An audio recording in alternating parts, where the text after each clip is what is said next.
స్తుతి ఆరాధనా ఆరాధనా స్తుతి ఆరాధనా ఆరాధనా స్తుతి ఆరాధనా. ప్రార్థన చేసుకుందాం. మహిమా స్వరూపి నమ్మకమైన మా రాజా యేసయ్య మీకు వందనాలు. సాయంకాల సమయంలో మొబైల్ స్తుతి ఆరాధన కార్యక్రమంలో అందరము చేరి నిన్ను స్తుతించడానికి ఇచ్చిన అవకాశాన్ని బట్టి వందనాలు. ముఖ్యంగా తండ్రి, ప్రారంభ ప్రార్థన చేసినటువంటి వారికి, పాట పాడినటువంటి వారికి, ఆరాధన చేసినటువంటి వారికి, కార్యక్రమాన్ని నడిపిస్తున్నటువంటి దేవదాసుడు దేవసాయమయ్య గారికి ఈ సాయంకాల సమయంలో శుభములు తెలియజేస్తూ వాక్య ధ్యానంలోకి వెళ్దాం. పరిశుద్ధుడైన దేవ, కృపగల తండ్రి, మీకు వందనాలు. వాక్యాన్ని ధ్యానించినట్టుగా నీవు మాతో ఉండి నడిపిస్తారని మా ప్రభువుని ప్రియరక్షకుడు యేసయ్య నామములో అడిగి వేడుకొచ్చున్నాం. ఆమేన్. పరిశుద్ధ లేఖన భాగం నుండి ఈ సాయంకాల సమయానికి ఏర్పాటు చేయబడిన లేఖన భాగాన్ని చదువుకుందాం. కీర్తనల గ్రంథము 104వ కీర్తన 33వ వచనం. కీర్తనల గ్రంథము 104వ కీర్తన 33వ వచనం. నా జీవిత కాలం అంతయు నేను యెహోవాకు కీర్తనలు పాడేదను, నేను యెహోవాకు కీర్తనలు పాడేదను, నేనున్నంత కాలము నా దేవునికి కీర్తించేదను. కాబట్టి ఈ సాయంకాల సమయంలో మన అంశం ఏమిటంటే, క్రైస్తవ విశ్వాసి జీవిత కాలం అంతయు ఏమి చేయాలి? క్రైస్తవ విశ్వాసి జీవిత కాలం అంతయు ఏమి చేయాలి? 90వ కీర్తనలో మోషే భక్తుడు రచించినటువంటి కీర్తన అది. అందులో ఆయన చెబుతున్నటువంటి మాట ఏంటంటే, మానవుని యొక్క ఆయుష్ కాలము 70 సంవత్సరములు అంటాడు. మానవుని యొక్క జీవిత కాలం అంతయు 70 సంవత్సరములు అంటాడు. మన జీవిత కాలం అంతా 70 సంవత్సరములు అయితే 70 సంవత్సరములు కూడా మనం ఏం చేయాలా? నా జీవిత కాలం అంతయు నేను యెహోవాకు కీర్తనలు పాడేదను, నేనున్నంత కాలము నా దేవుణ్ణి కీర్తించదను అంటాడు కీర్తనకారుడు. కాబట్టి నా జీవిత కాలం అంతయు, మనము బ్రతికిన దినములంతయు కూడా మనం ఏం చేయాలా? దేవునికి పాటలు పాడాలా, స్తుతులు చెల్లించాలా, మనం ఉన్నంత కాలం కూడా దేవుణ్ణి కీర్తించాలంటాడు. 63వ కీర్తన 6వ వచనంలో అయితే, నా జీవిత కాలం అంతయు నిన్ను స్తుతించదను అంటాడు. కాగా నా జీవిత కాలం అంతయు నేను ఇలాగున నిన్ను స్తుతించదను అంటాడు. ఈ స్తుతి అనగా ఏమిటంటే, దేవుని యొక్క గొప్పతనాన్ని, ఆయన యొక్క గొప్పతనమును, ఆయన దైవత్వమును మనము కనపరచాల. ఆయన గొప్పతనాన్ని, ఆయన దైవత్వాన్ని మనము కనపరచాలంటున్నాడు. యెషయా గ్రంథము 57వ అధ్యాయం 15వ వచనములో అక్కడ చూస్తే, మహాగణుడును మహోన్నతుడును పరిశుద్ధుడును నిత్య నివాసి అయిన వాడు ఈలాగు సెలవిచ్చుచున్నాడు, నేను మహోన్నతమైన పరిశుద్ధ స్థలములో నివసించేవాడను అంటాడు. కాబట్టి ఆయనలో ఉన్నటువంటి గొప్పతనం అంతటిని కూడా మనం ఏం చేయాలా? శ్లాఘించాలా, ఆయన గొప్పతనాన్ని మనము తలంచాలా, చెప్పాలా. దాన్నే ఇక్కడ స్తుతి అంటారు. కాబట్టి ఈ స్తుతికి కారణాలు ఏమిటి అంటే, ఆయన ఎందుకు స్తుతించాలి, ఏంటి కారణాలంటే, ఇక్కడ మహాగణుడు అంటున్నాడు, మహోన్నతుడు అంటున్నాడు, పరిశుద్ధుడు అంటున్నాడు, నిత్య నివాసి అంటున్నాడు. కాబట్టి ఆయన గురించి మనము స్తుతించాలా, గణపరచాలా. స్తుతికి కారణం ఏంటంటే, 103వ కీర్తన 1 నుంచి 19 వచనాలు చూస్తే, అక్కడ మన దోషములను క్షమించేవాడు, మన సంకటములు కుదుర్చేవాడు, మన ప్రాణమును విమోచించేవాడు, కరుణా కటాక్షములు మేలు చూపేటువంటి వాడు, మేలుతో హృదయమును తృప్తిపరిచేవాడు, న్యాయము తీర్చేవాడు, కృపా సమృద్ధికి ఇచ్చేటువంటి వాడు, తండ్రి లేనటువంటి వారి పట్ల జాలి చూపేటువంటి వాడు, ఆయన మన పట్ల కోపపడేవాడు కాదు, మనలను జ్ఞాపకం చేసుకునేటువంటి వాడు, ఆయన కృపను మనకు యుగయుగములా దయచేసేవాడు. కాబట్టి మనం ఆయన్ని స్తుతించాలా. కాబట్టి మన జీవిత కాలం అంతా కూడా యెహోవా గూర్చి కీర్తనలు పాడుతూ మనం ఉన్నంత కాలము దేవుని కీర్తించాలంటున్నాడు. అటు మొట్టమొదటిగా మన జీవిత కాలం అంతా యెహోవాను స్తుతించమంటున్నాడు. చూడండి, కీర్తనాకారుడు మొట్టమొదటి మాట మన జీవిత కాలం అంతా యెహోవాను స్తుతించండి అంటాడు. కీర్తనాకారుడు 9వ కీర్తన 1వ వచనంలో, నా పూర్ణ హృదయముతో నేను యెహోవాను స్తుతించెదను, యెహోవా నీ అద్భుత కార్యములన్నిటి నేను వివరించేదను అంటాడు. మన జీవిత కాలం అంతా కూడా దేవుని స్తుతించాలంట. 22వ కీర్తన 22వ వచనములో, సమాజముల మధ్యను దేవుని స్తుతించెదను అంటాడు కీర్తనకారుడు. నీ నామమును నా సహోదరులకు ప్రచురపరచు, సమాజం మధ్యన నిన్ను స్తుతించెదను. సమాజం మధ్యనంటే మనమందరూ సహవాసముగా కూడినటువంటి సమాజములో, మందిరములో మనం దేవుని స్తుతించాలా.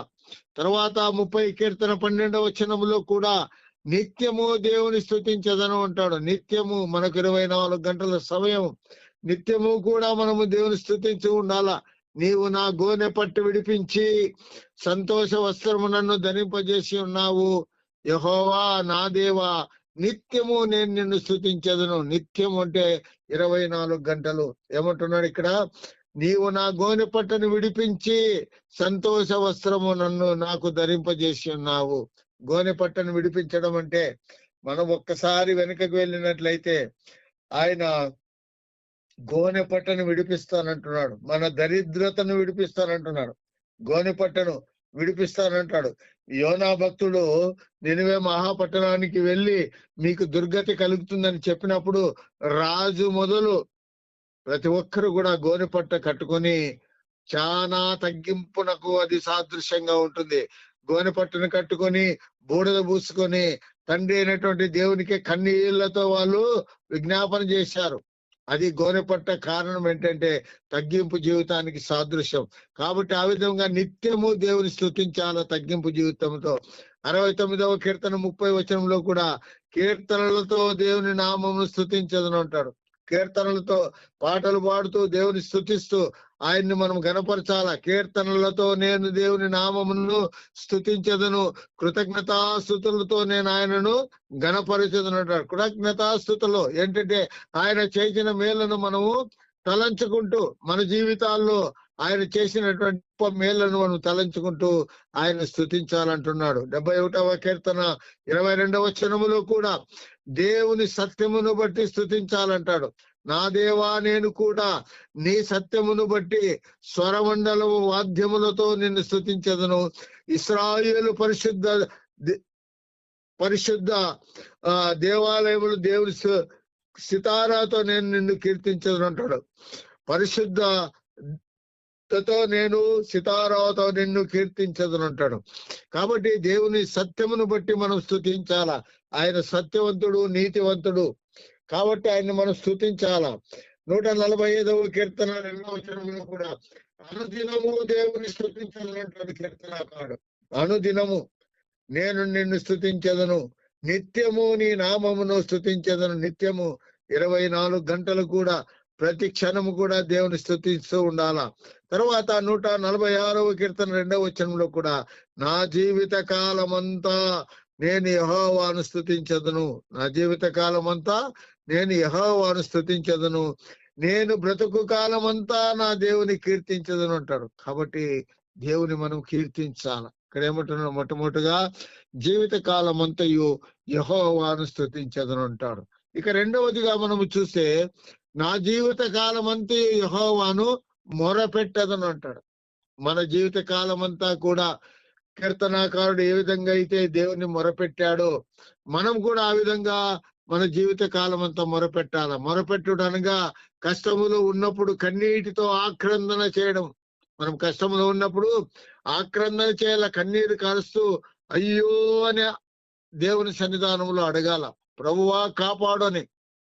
హాగరు అరణ్యములో వదిలిపెట్టి వచ్చినప్పుడు అబ్రహాం భక్తుడు ఇస్సాకును ఒక చెట్టు కింద వేసుకొని వాడు ఏడుస్తూ ఉన్నాడు, దాహమని. అరణ్యంలో నీళ్లు దొరకవు. ఆమె ఆక్రందన చేసింది, మొరపెట్టుకుంది, కన్నీటితో దేవుణ్ణి అడుక్కుంది. అడిగినప్పుడు అక్కడ ఆయన నీటి బుగ్గను చూపెట్టాడు.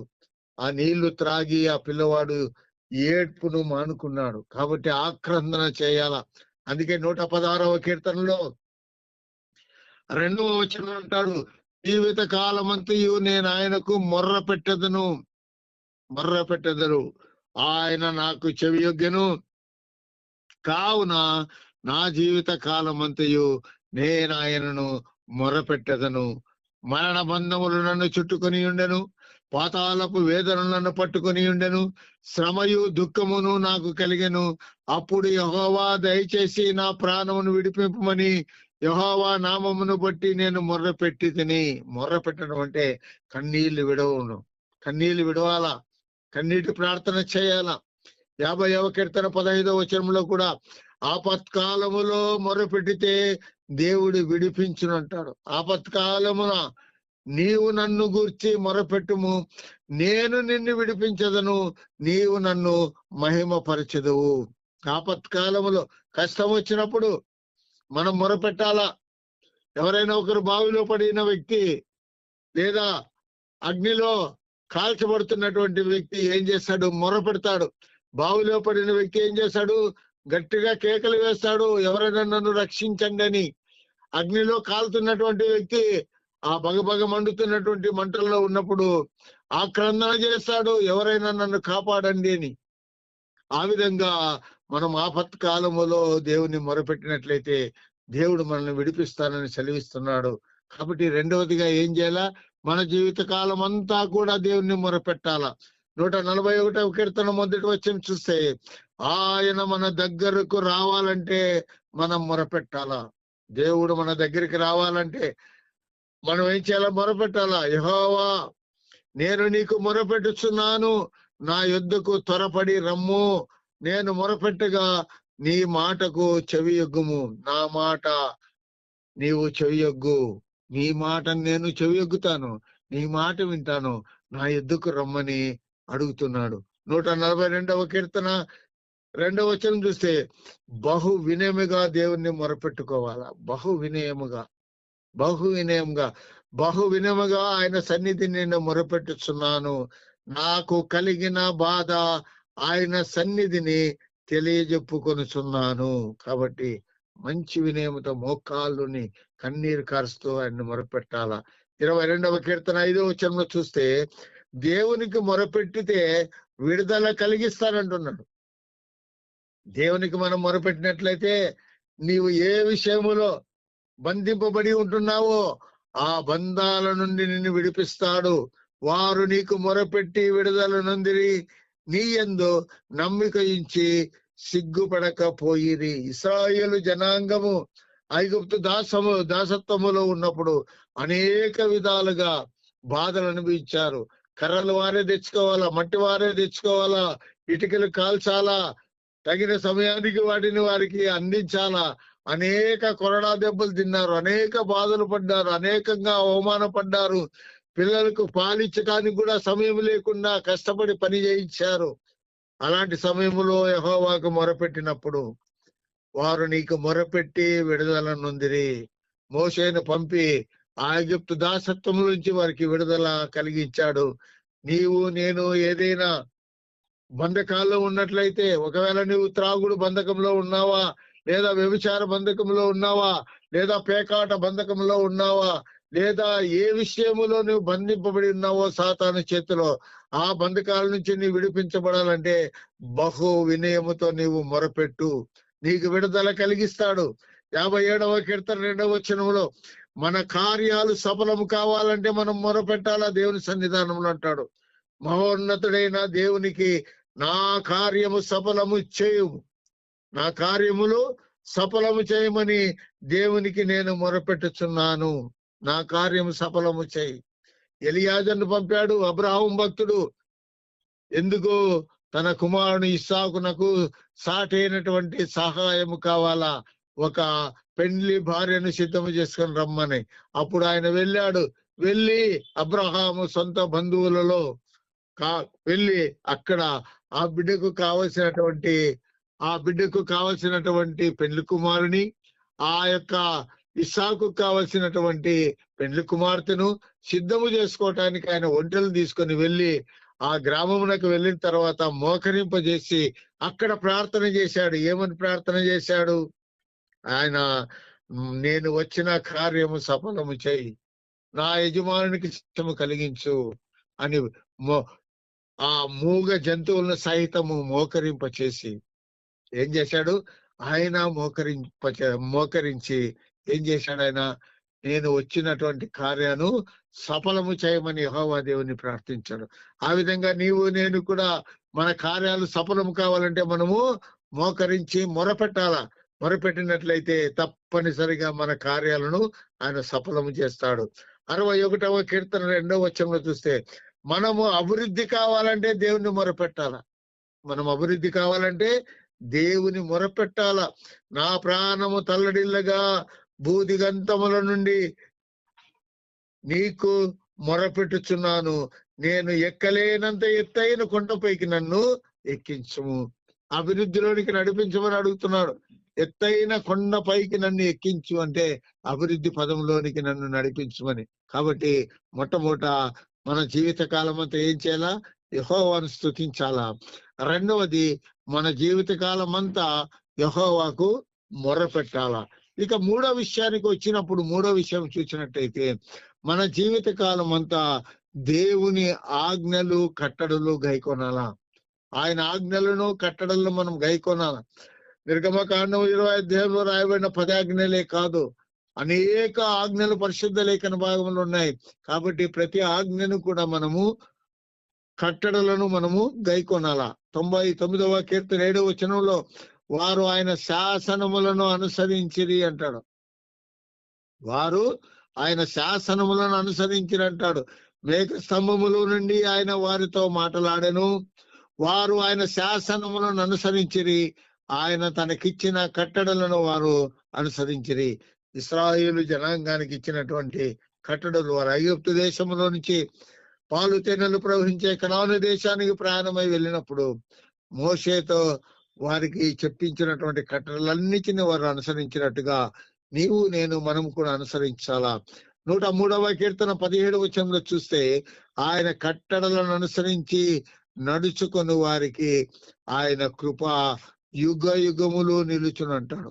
ఆయన నిబంధనను గైకొనుచు ఆయన కట్టడలను అనుసరించి నడుచుకొని వారి మీద ఆయన కృప యుగ యుగములు నిలుచును, ఆయన నీతి వారికి పిల్లల తరములు నిలుచును అంటాడు. కాబట్టి మూడవదిగా ఏంటంటే మన జీవిత కాలం అంతా కూడా దేవుని ఆజ్ఞలు కట్టడలు మనము గైకొంటూ ఉండాల.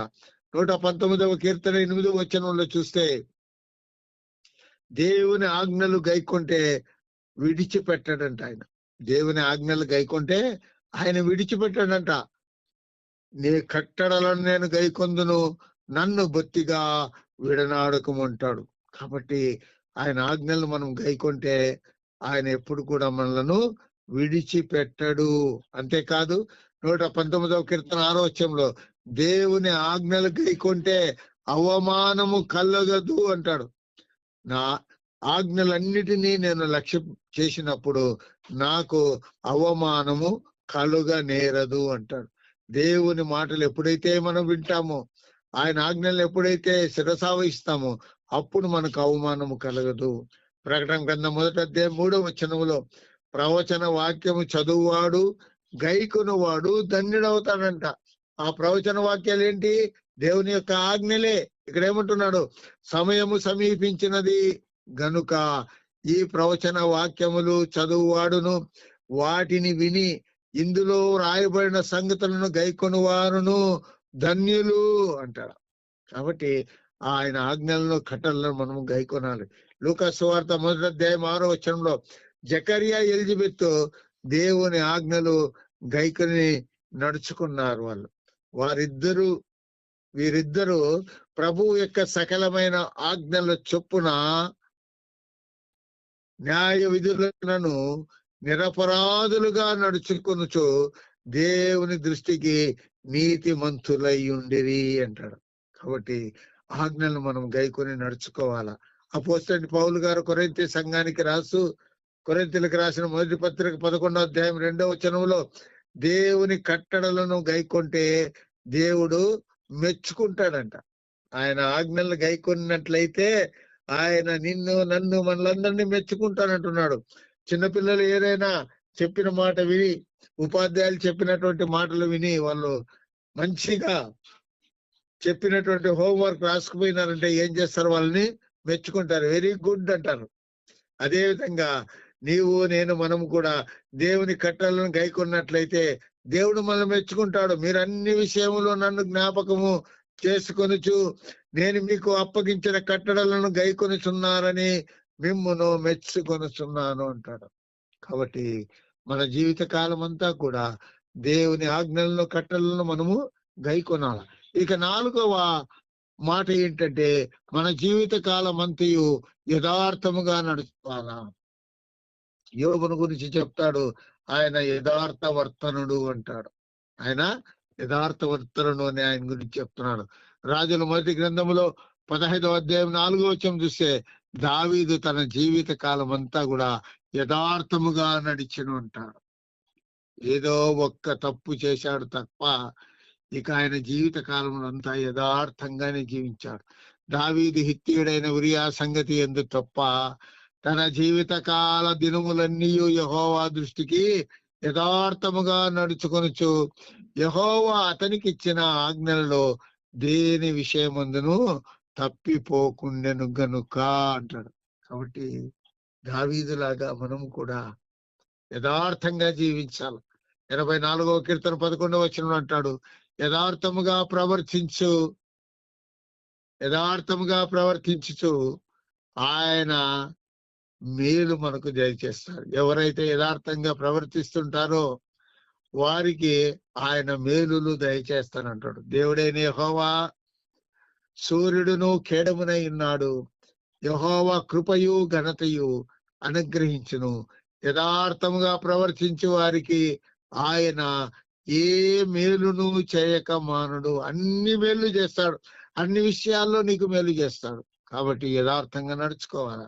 సామెతల కింద 10వ అధ్యాయం 9వ వచనంలో యథార్థముగా ప్రవర్తించువాడు నిర్భయముగా నడుచుకుంటాడు, ఏమాత్రం భయపడ్డు.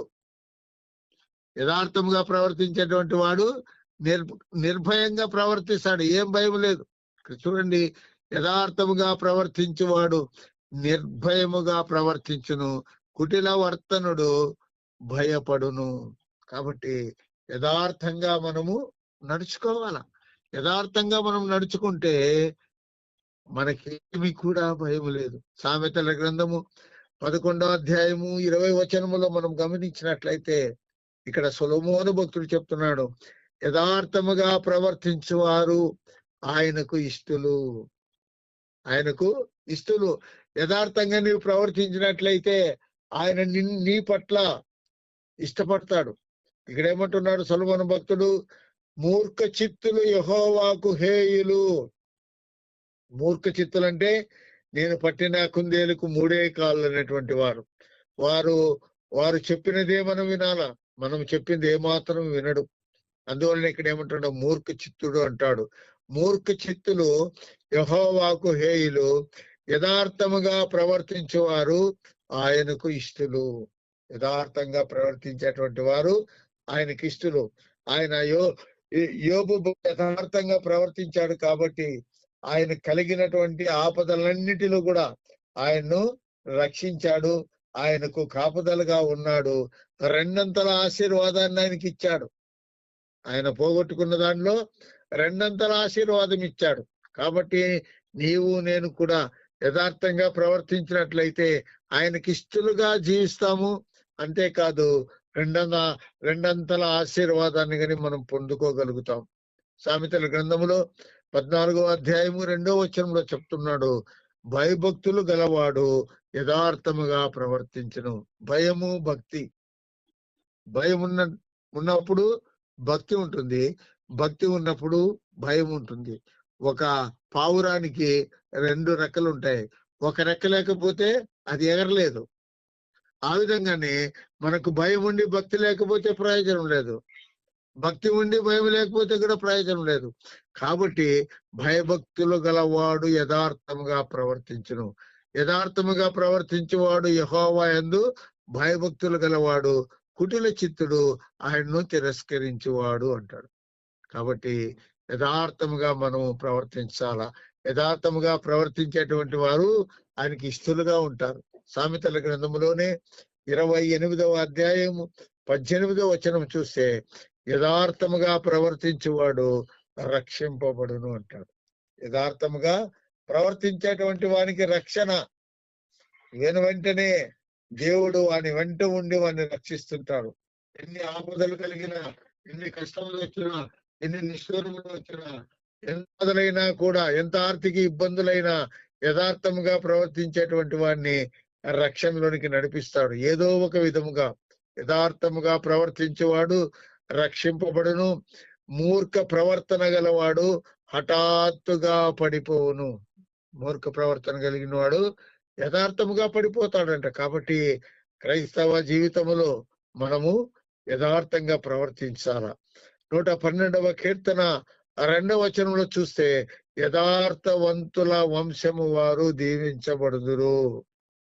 యథార్థంగా తండ్రి ప్రవర్తిస్తూ ఉన్నట్లయితే, యథార్థంగా తల్లిదండ్రులు జీవిస్తున్నట్లయితే వారి సంతతి వారు భూమి మీద బలవంతులగుదురు అంటాడు. వారి సంతతి వారు భూమి మీద బలవంతులగుదురు. యథార్థ వంశము వారు దీవింపబడుదురు. యథార్థంగా జీవిస్తే వారి కుటుంబం, వారి సంతతి భూమి మీద మంచి బలవంతులుగా ఉంటారు. శారీరక బలం ఉంటుంది, దేవుని బలం ఉంటుంది వారికి. అంతేకాదు యథార్థవంతుల వంశపు వారు దీవించబడతారు, నానాటికి దీవించబడతారు. కాబట్టి యథార్థమైనటువంటి జీవితం మనము జీవించాలా. యథార్థముగా మనము నడుచుకోవాలి జీవిత కాలం అంతా కూడా. యథార్థత అంటే ఉన్నది ఉన్నట్టు, చూచినది చూచినట్టు మనము మాట్లాడాల. కాబట్టి ఇక్కడ జాగ్రత్తగా మన జీవితాన్ని ముందుకు సాగించుకోవాలి. జీవిత కాలం అంతా కూడా, 5వదిగా జీవిత కాలం అంతా కూడా దేవుని మందిరములో నివసించాలా. దేవుని మందిరానికి మేము వెళ్ళుదము అని చెప్పినప్పుడు మేము కూడా వెళ్ళి చూడాలా దేవుని మందిరం అన్నప్పుడు దావీదు ఎంతో సంతోషపడ్డాడంట. ఈనాడు దేవుని మందిరానికి రావటానికి అనేక మంది వెనకాడుతూ ఉంటారు. కారణం ఏమిటో తెలియదు. వారి వ్యక్తిగత జీవితాల్లో దేవుని మందిరం అంటే చాలా చాలా చాలా వరకు దాని గురించి ఆలోచన చేయరు. దేవుని మందిరానికి వెళ్ళాలంటే ఏదో వారికి సమస్యలు, ఏదో ఒకటి అడ్డుపడుతుంది, ఏదో ఒకటి బాధలు, ఏదో ఒక అనారోగ్య పరిస్థితులు. దేవుని మందిరానికి వెళ్ళాలంటే చాలా నిర్లక్ష్యం. దేవుని మందిరానికి వెళ్ళాలంటే నిర్లక్ష్యం. వేరే పని పాటలకు వెళ్ళాలంటే నిర్లక్ష్యం. ఆ విధంగా నీ ఉద్యోగానికి నిర్లక్ష్యం చేస్తావా? ఏదైనా సంపాదన వస్తుందంటే నిర్లక్ష్యం చేస్తావా? ప్రభుత్వం వారు ఏదో ఇస్తామంటే నిర్లక్ష్యం చేస్తావా? నిర్లక్ష్యం చేయవు. అయితే దేవుని మందిరానికి వెళ్ళాలంటే నిర్లక్ష్యం చేస్తావు. జీవిత కాలం అంతా కూడా దేవుని మందిలో నివసించాలంటున్నాడు కీర్తనకారుడు. 27వ కీర్తన 4వ వచనంలో, నా జీవిత కాలం అంతయు యెహోవా మందిరములో నివసింపకోరుచున్నాను. యెహోవా యొద్ద ఒక వరం అడిగి తిని దానిని నేను వెదుకుచున్నాను. యెహోవా ప్రసన్నతను చూచుటకును ఆయన ఆలయములో ధ్యానించుటకును నా జీవిత కాలం అంతయు నేను యెహోవా మందిరములో నివసింపగోరుచున్నాను అంటాడు. యెహోవా మందిరంలో నివసించాలంటే ఆశ కలిగి ఉన్నారు. యెహోవా మందిరంలో నివసించాలనేటువంటి ఆశ కలిగి ఉన్నారు. నేటి దినాల్లో అనేక మంది క్రైస్తవ విశ్వాసులు దేవుని మందిరానికి రావటానికి వెనకడుగు వేస్తూ ఉన్నారు. మేము దేవుని మందిరానికి వెళితే మేము క్రైస్తవులమని అనుకుంటారేమో అని అనేక మంది దేవుని మందిరానికి రావటానికి దూరముగా ఉంటున్నారు. అనేక మంది విశ్వాసులు కూడా దేవుని మందిరానికి రావటానికి వెనకబడుతుంటారు. కారణం ఏంటంటే ఏదో వివాహ కార్యక్రమాలు, ఏదో బర్త్డే ఫంక్షన్లు, ఏదో ప్రయాణాలు. మేము ఉద్యోగస్తులు కదా, మాకు ఆదివారం తప్ప మరి ఎప్పుడు కూడా వీలు దొరకదు, కాబట్టి మేము దేవుని మందిరానికి రాలేకపోతున్నాం అంటుంటారు. కాబట్టి ఇక్కడ కీర్తనాకారుడైతే నా జీవిత కాలం అంతా కూడా నేను యెహోవా మందిరములో నివసింపగోరుచున్నాను అంటాడు. అలాంటి అభిప్రాయము నీలో నాలో విశ్వాసంలో ఈనాడు ఉన్నదా? మళ్ళీ మనం పరీక్ష చేసుకోవాలా. కీర్తనాకారుడు అంటాడు 84 కీర్తన 4వ వచనంలో, నీ మందిరములో నివసించే వారు ధన్యులు అంటారు. మందిరములో నివసించేటువంటి వారు ధన్యులు. నీ మందిరమునందు నివసించే వారు ధన్యులు, వారు నిత్యము నిన్ను స్తుతించుదురు. ఎంత గొప్ప ఆధిక్యత నీకు ఉంది. నీవు మందిరంలో ఉంటే దేవుని స్తుతించగలుగుతావు. దేవుని మందిరంలో నువ్వు ఉన్నట్లయితే నివసింపగలిగితే దేవుని నువ్వు ఆరాధించగలుగుతావు, నిత్యము ఆయన్ను స్తుతించగలుగుతావు అనే విషయాన్ని మనము గమనించుకోవాలా. 84వ కీర్తన 10వ వచనంలో, నీ మందిరములో ఒక్క దినము గడుపుట 1000 దినముల కంటే శ్రేష్టం అంటారు. మందిరములో నివసించడము ఒక్క దినము నివసించడము 1000 దినముల కంటే శ్రేష్టము. ఎంత గొప్ప ఆధిక్యతను నీకు ఆయన ఇస్తున్నాడు. కాబట్టి దేవుని మందిరము పట్ల నీవు ఆసక్తి కలిగి ఉండాలా. దేవుని మందిరములో నివసించాలనేటువంటి ఆలోచన నీకు ఉండాలా, ఇష్టము నీకు ఉండాలా, అభిష్టము ఉండాలా. కాబట్టి ఇక్కడ ఏమంటున్నాడు, నీ మందిరములో నివసించు వారు ధన్యులు, నీ మందిరములో ఒక దినము గడుపుట 1000 దినముల కంటే శ్రేష్టము. 1000 దినముల యొక్క ఆశీర్వాదము నీకు కలుగుతుందని హెచ్చరిస్తున్నాడు. కాబట్టి దేవుని మందిరం పట్ల మనము ఆసక్తి కలిగి ఉండాల. దేవుని మందిరములో దావీదు నివసించాలని ఆశిస్తున్నాడు. తర్వాత 5వ కీర్తన 7వ వచనములో, నీ కృపాతిశయమును బట్టి నీ మందిరములో ప్రవేశించదును అంటాడు. నీ కృపాతిశయమును బట్టి, నేనైతే నీ కృపాతిశయమును బట్టి నీ మందిరములో ప్రవేశించదను, నీ ఎడల భయభక్తులు కలిగి నీ పరిశుద్ధ ఆలయము దిక్కు చూచి నమస్కరించదను. ఎక్కడ పరిశుద్ధ ఆలయం ఉంది? యెరూషలేము వైపు కిటికీలు తెరిచి దానియేలు దినమునకు 3 మారులు దేవుని స్తుతించేటువంటి వాడు. దానియేలు దినమునకు 3 మార్లు దేవుణ్ణి ప్రార్థించేటువంటి వాడు. దావీదు దినమునకు 7 సార్లు 3 సార్లు దేవుని ప్రార్థించి స్తుతించేటువంటి వాడు అనే మాట మనం చూస్తాం. కాబట్టి ఆయన కృప మనకుంటే మనము స్తుతించగలుగుతాం. ఏమంటున్నాడు, నీ కృపాతిశయమును బట్టి నీ మందిరములో ప్రవేశించదును. ఆయన కృప లేకపోతే మనము దేవుని మందిరంలో ప్రవేశించలేము. అనేక మంది పడుకున్నప్పుడు ఆ నిద్రలోనే చనిపోయినటువంటి వారు చాలా మంది ఉన్నారు. ఆయన కృప ఉన్నట్లయితేనే మనం ఉదయకాలము సజీవుల లెక్కలో ఉండగలుగుతాము అనేటువంటి ఆలోచన మనం కలిగి ఉండాల. కాబట్టి నీ కృపాతిశయము అంటాడు. ఆయన కృపాతిశయమును బట్టి నీ మందిరములో నేను ప్రవేశించదను అంటాడు. 66వ కీర్తన 13వ వచనము గమనిస్తే, దహన బలులు తీసుకొని నీ మందిరములోనికి వచ్చెదను. దహన బలులను తీసుకొని నేను నీ మందిరములోనికి వచ్చెదను. పురాతన కాలములో యెహోవా దేవుడు పాత నిబంధన గ్రంథములో చెప్పినట్లుగా మందిరమునకు వెళ్ళేటప్పుడు వారు ఏడాది కోడలను లేకపోతే జత గువ్వలను, పేదవారైతే ధనవంతులైతే జత పొట్టేళ్లను తీసుకొని వెళ్ళి దహన బలులు అర్పించి దేవుని స్తుతించేటువంటి వారు. ఈనాడైతే మనము కొత్త నిబంధన కాలంలో మనము దహన బలులు అర్పించడం లేదు. హృదయమైన మనము దేవునికి సమర్పిస్తూ, మనము కానుకలను దేవునికి సమర్పిస్తూ, మన సమయాన్ని దేవునికి సమర్పిస్తూ దహన బలులుగా వాటిని మనము దేవునికి మందిరములో అర్పించాలా. దహన బలులు తీసుకొని నీ మందిరములోనికి వచ్చేదను అంటాడు. కాబట్టి మనం ఏం తీసుకొని వెళ్ళాలా? కానుకలు తీసుకొని వెళ్ళాలా. మన హృదయాన్ని దేవునికి సమర్పించాలా, మన సమయాన్ని దేవునికి సమర్పించాలా. కీర్తనల గ్రంథంలోని 23వ కీర్తన 6వ వచనం చూస్తే, చిరకాలము యెహోవా మందిరములో నివాసము చేసేదను అంటాడు. చిరకాలము, మన జీవిత కాలం ఏమన్నాడు మోషే? 70 సంవత్సరములు అన్నాడు. కాబట్టి మన చిరకాలము జీవించేటువంటి 70 సంవత్సరములు కూడా యెహోవాతో సహవాసము కలిగి ఉండటానికి మనము సిద్ధపడాల. చిరకాలం యెహోవా మందిరములో నివాసము చేసేదను. నీవు ప్రతినిత్యం కూడా దేవునితో సహవాసం మోకరిల్లి ప్రార్థన చేయాలా. చూడండి, కీర్తనాకారుడు ఇంకొక మాట చెప్తున్నాడు. 134వ కీర్తన 1వ వచనంలో రాత్రి కూడా దేవుని మందిరంలో నివసించాలంటాడు. యెహోవా సేవకులారా, యెహోవా మందిరములో రాత్రి నిల్చుండు వారులారా, మీరందరూ యెహోవాను సన్నుతించుడి. దీపము ఆరిపోకుండా ప్రదీపమునకు నూనె వేస్తూ ఉండాల. దంచబడినటువంటి నూనె, ఆ నూనెను వేస్తూ మందిరములో దీపార్తిని అంటించి అక్కడ కాపలా ఉండాలా.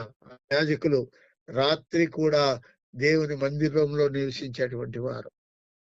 పాత నిబంధన కాలంలో దేవుని పరిశుద్ధ స్థలములో దీపమును అంటించేటువంటి వారు. దంచబడినటువంటి నూనె, ఆ యొక్క నూనెతో వారు ప్రదీపమును వెలిగించి ఆ దీపము ఆరిపోకుండా కాపాడుతూ ఉండేటువంటి వారు. కాబట్టి ఆ మాటను బట్టి ఇక్కడ రాత్రి కూడా దేవుని మందిరంలో నివసించాలి అంటున్నాడు. మనం కూడా దేవుని సన్నిధానంలో గడపాల. రాత్రి, ఉదయం, మధ్యాహ్నం సమయం దొరికినప్పుడెల్లా కూడా దేవుని సన్నిధానంలో మనం గడపాల. కాబట్టి మన జీవిత కాలం అంతా కూడా దేవుని మందిరములో మనము నివసించాలంటున్నాడు. ఇక 6వదిగా మన జీవిత కాలం అంతా శత్రువులను ప్రేమించాలా అంటున్నాడు. నిన్ను హింసించే వారి కొరకు ప్రార్థన చేయాలా అంటున్నాడు. జీవిత కాలం అంతా కూడా నీ శత్రువులను ప్రేమించాలా, నిన్ను హింసించే వారి కొరకు ప్రార్థన చేయాలంటున్నాడు. మత్తయి సువార్త 5వ అధ్యాయము 44వ వచనంలో చూస్తే, శత్రువులను ప్రేమించుడి, హింసించే వారి కొరకు ప్రార్థన చేయండి అంటాడు. నేను మీతో చెప్పున్నది ఏమనగా, మీరు పరలోకమందున మీ తండ్రి కుమారులైండునట్లు మీ శత్రువులను ప్రేమించుడి, మిమ్ముని హింసించే వారి కొరకు ప్రార్థన చేయుడి అంటాడు. కాబట్టి మనం ఏం చేయాలా? మన జీవిత కాలం అంతా కూడా మనకు శత్రువులు ఉండకపోరు, ఉంటారు. కాబట్టి వారిని ఏం చేయాలా? వారి కోసం మనము ప్రార్థన చేయాలా, వారిని ప్రేమించాలా. నిన్ను హింసించే వారి కొరకు కూడా ప్రార్థన చేయాలంటాడు. నేను మీతో చెప్పున్నది ఏమనగా, మీరు పరలోకమందున్న మీ తండ్రికి కుమారులై ఉండునట్లు మీ శత్రువులను ప్రేమించుడి, మిమ్మును హింసించే వారి కొరకు ప్రార్థన చేయడి అంటున్నాడు. కాబట్టి మన జీవితాల్లో, మన జీవిత కాలం అంతా కూడా శత్రువులను ప్రేమిస్తూ ఉండాలా, మనల్ని హింసించేటువంటి వారి కొరకు ప్రార్థన చేయాలా. యేసయ్య శిలువలో ఉండి కూడా శత్రువులను ప్రేమిస్తూ వారి కొరకు ప్రార్థన చేశాడు. మార్కు సువార్త 12వ అధ్యాయం 31వ వచనంలో చూస్తే, నిన్ను వలె నీ పొరుగు వాని ప్రేమించుంటాడు. నిన్ను వలె నీ పొరుగు వాని ప్రేమించు, నీవు నిన్ను వలె నీ పొరుగు వాని ప్రేమించవలెనను నది రెండవ ఆజ్ఞ మనకి ఇచ్చాడు. తర్వాత లూకా సువార్త 6వ అధ్యాయం 27వ వచనంలో చూస్తే, శత్రువులను ప్రేమించుడి, వినుచున్న మీతో నేను చెప్పున్నదేమనగా, మీ శత్రువులను ప్రేమించుడి, మిమ్మల్ని ద్వేషించే వారికి మేలు చేయుడి. కాబట్టి మన జీవిత కాలం అంతా కూడా శత్రువులను ప్రేమించాలా, నన్ను హింసించేటువంటి వారి కొరకు ప్రార్థన చేయాలా. 31వ కీర్తన 23వ వచనంలో, యెహోవా భక్తులు యెహోవాను ప్రేమించాలంటారు. యెహోవా భక్తులారా, మీరందరూ ఆయనను ప్రేమించుడి. యెహోవా విశ్వాసులను కాపాడును, గర్వముగా ప్రవర్తించే వారికి ఆయన గొప్ప ప్రతీకారము చేయును. కాబట్టి దేవుని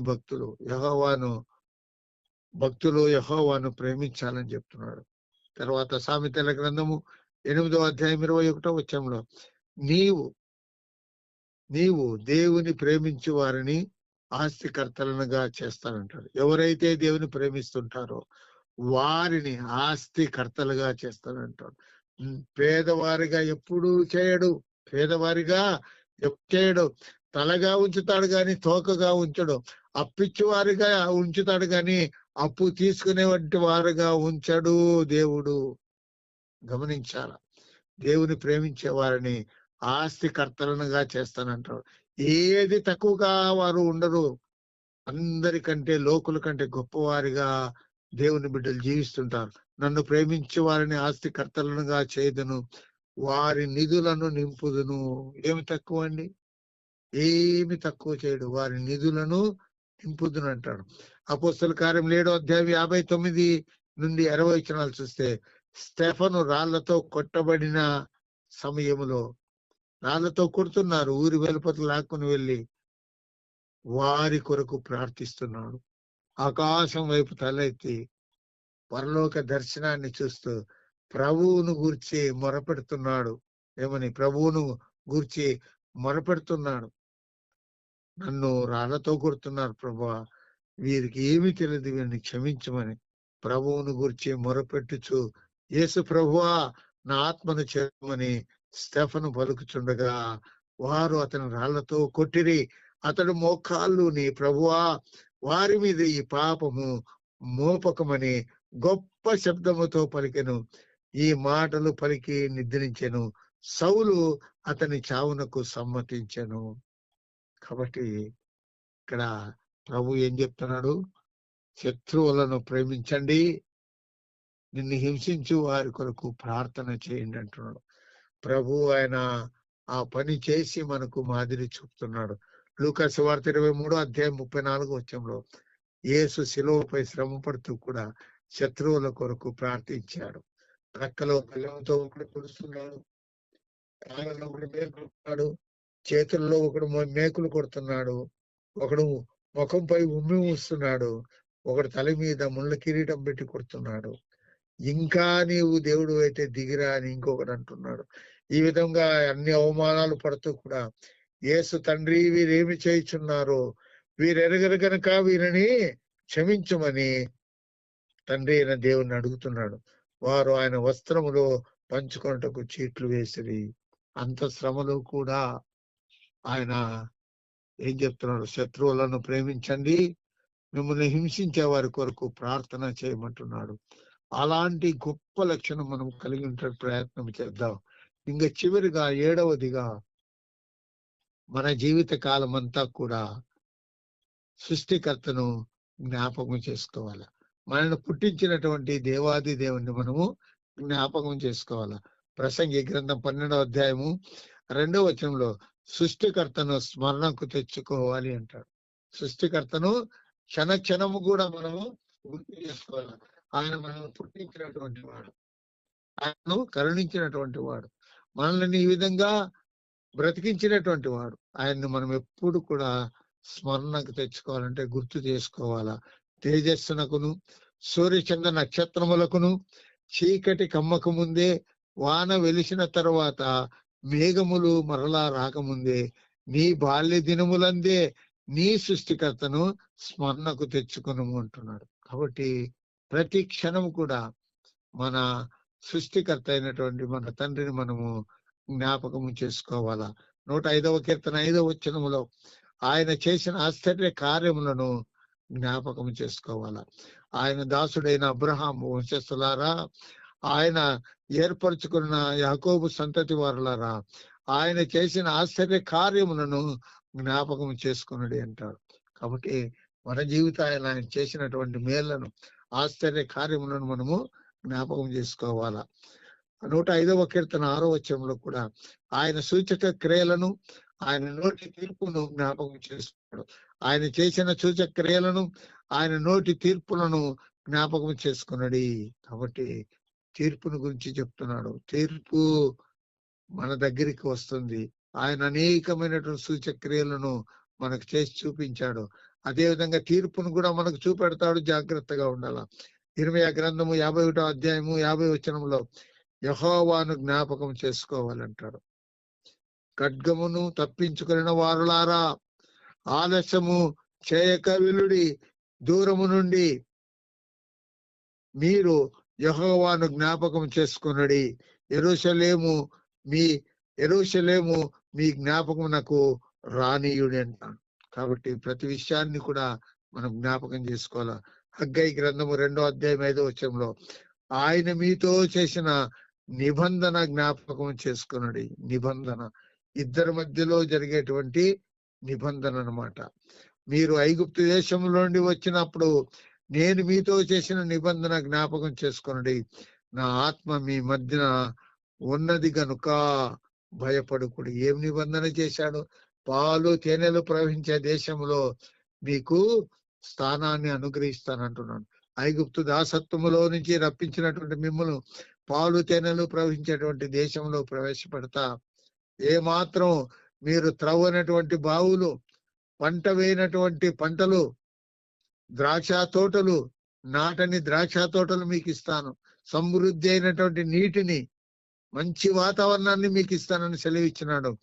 ఆ యొక్క నిబంధన మనం జ్ఞాపకం చేసుకోవాలంటున్నాడు. నేను నా జీవితంలో కూడా మనతో వాగ్దానం చేసిన విషయాన్ని మనం జ్ఞాపకం చేసుకోవాలి.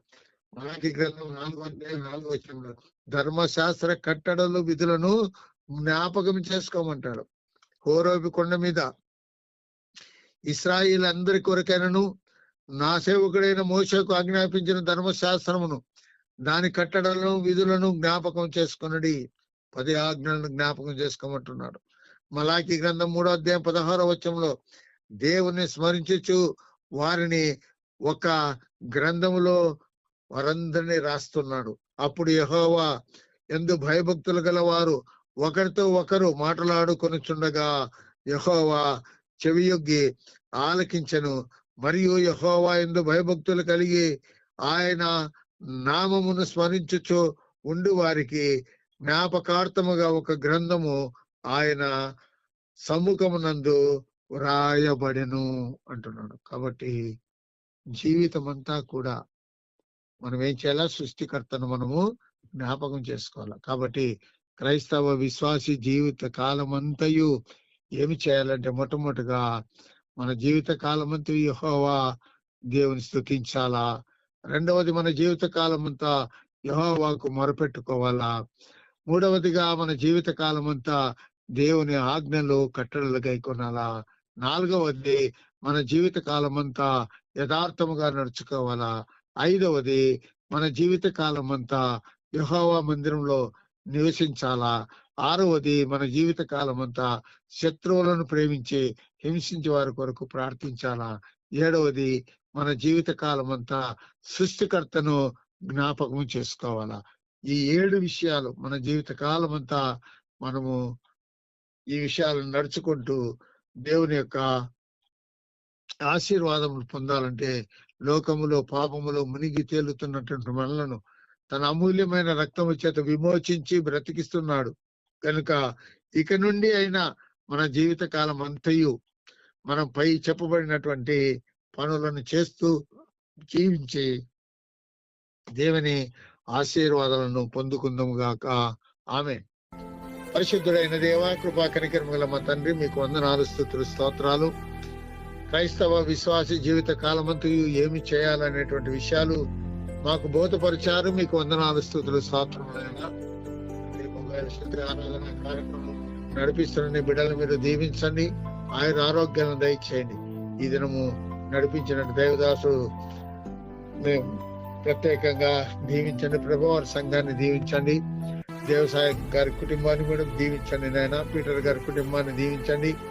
పాటలు పాడిన బిడ్డలను తండ్రి, ఆరాధన చేసిన బిడ్డలను, మరి ఈ కార్యక్రమంలో పాల్గొన్న దైవజనులనేమి విశ్వాసులనేమి ప్రతి ఒక్కరిని కూడా ఈ కార్యక్రమం పాల్గొని నీ దీవెనలు పొందడానికి కృపను దయచేస్తారని మా ప్రభుని ప్రియ రక్షకుడు యేసయ్య నామములో అడిగి వేడుకొంచున్నాం మా పరమ తండ్రి.